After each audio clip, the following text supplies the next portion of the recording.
اعوذ باللہ من الشیطان الرجیم بسم اللہ الرحمن الرحیم بہ نستعین انہ خیر ناصر و معین وصلی اللہ علی محمد وآلہ الطیبین الطاہرین المعصومین۔ نہج البلاغہ کے بارے میں شروع سے شوق تھا کہ کوئی نہج البلاغہ کے بارے میں کام کیا جائے، لیکن توشہ علمی اور اتنی بذات معنوی نہ ہونے کی وجہ سے ہم شروع میں یہ کام نہیں کر سکے۔ الحمدللہ اب نور الولایہ کے پلیٹ فارم سے یہ دروس کا سلسلہ اس ادارے کی طرف سے شروع ہونے جا رہا ہے۔ اس درس سے یہ جو ابتدائی درس ہے، پہلا درس ہے، جس میں ہم نہج البلاغہ کی اہمیت کے بارے میں گفتگو کریں گے کہ نہج البلاغہ کتنا یہ عظیم کلام ہے، عظیم کلام کا مجموعہ ہے۔ نہج البلاغہ جیسا کہ آپ جانتے ہیں کہ قرآن کے ساتھ ہر مومن کے گھر میں مفاتیح الجنان اور نہج البلاغہ تقریباً ہوتی ہے۔ نہج البلاغہ میں اتنی جذابیت ہے، اتنی لطافت ہے کہ جو انسان بھی اس نہج البلاغہ کا مطالعہ کرے گا وہ در واقع مجذوب ہو جائے گا۔ اور نہج البلاغہ کتاب عشق ہے۔ نہج البلاغہ کی تلاوت انسان کو ملکوتی بنا دیتی ہے۔ جو انسان نہج البلاغہ کی در واقع تلاوت کرتا ہے، نہج البلاغہ کو پڑھتا ہے، اس کو خستگی نہیں ہوتی، تھکاوٹ محسوس نہیں ہوتی۔ وہ کہے گا کہ میں پڑھتا جاؤں اور اس کا مطالعہ کرتا جاؤں، اس عالم سے باہر چلا جاتا ہے اور اس انداز سے وہ اس کتاب کا مطالعہ کرتا ہے۔ شہید مطہری رحمۃ اللہ علیہ فرماتے ہیں کہ زبان وسیلہ ہے کہ یہ انسان اپنی فکر کو دوسروں تک پہنچائے۔ زبان کے ہی ذریعے انسان اپنی افکار کو، اپنے نظریوں کو دوسرے لوگوں تک پہنچاتا ہے۔ تو انسان اپنی معنویت، اپنی علم کو اس زبان کے ذریعے ظاہر کرتا ہے۔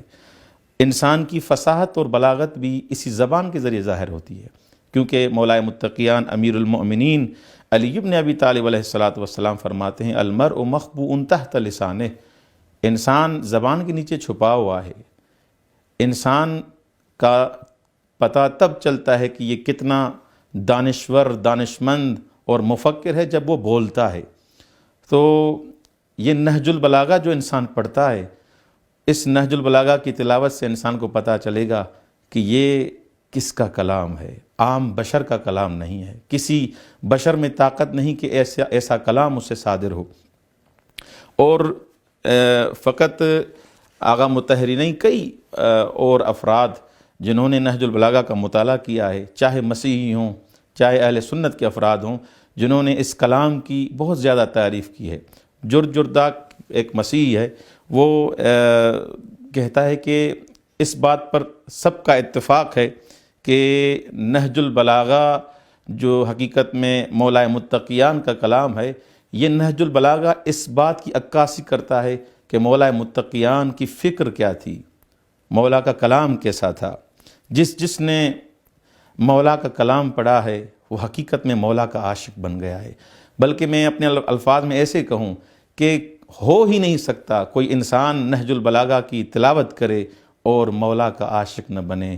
اور خود اہل بیت علیہ السلام فرماتے ہیں لو علم الناس محاسن کلامنا لاتبعونا، اگر لوگوں کو ہمارے کلام کی حسن اور زیبائی کا پتہ چل جائے وہ ہمارے پیروکار بن جائیں گے۔